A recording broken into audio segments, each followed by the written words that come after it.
Hello બેનું, લીલું લીલું તાજું તાજું શાકભાજી આવી ગયું છે. લઈ જાઓ શાકભાજી લઈ જાઓ.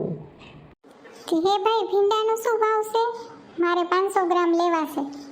250 લ્યો તો 20 રૂપિયા ને 500 ગ્રામ લ્યો ને તો 30 રૂપિया। मेरे को भैया कैप्सिकम और कॉर्न चाहिए, तो उसका भाव क्या लगाएंगे भैया आप? तने कहूँ सुमतली, आज आ पूरी से ने पिज्जा बनावવાની લાગે છે. કેપ્સિકમ માગે છે ને તે પણ તને શેની પંચાયત? એને જે લેવું હોય છે એ લેશે. તાર જે લેવું હોય એ લઈ લે છાનમુની. મકાઈના ડોડા છે ને બેન 50 રૂપિયાનો કિલો છે. ભાઈ કઈ મકાઈના ડોડાના કઈ 50 રૂપિયા કિલો થોડો જ હોય. એ ભૂરી બિચારી ગુજરાતી નથી એટલે તમે એને ભાવ તોડો છો એની પાસેથી. મકાઈના ડોડાના તો 30 રૂપિયા હોય કિલાના.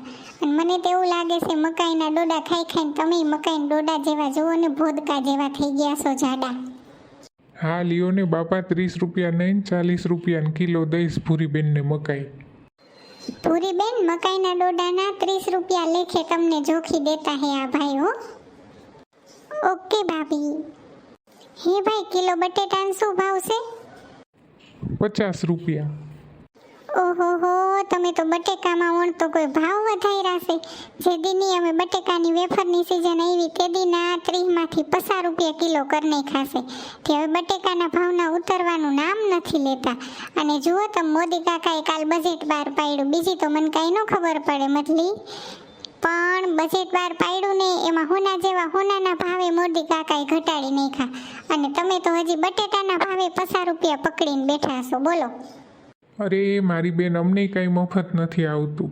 અમે અમારું 10 રૂપિયા માર્જિન રાખીને તમને વેચીશી.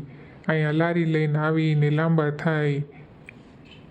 હેલો મિત્રો, તમને આ વિડીયો ગમ્યો હોય તો મારી ચેનલને લાઈક, શેર અને સબસ્ક્રાઇબ કરો અને કોમેન્ટ બોક્સમાં જરૂરથી કમેન્ટ કરજો તમારે ત્યાં બટેટાના ભાવ શું છે.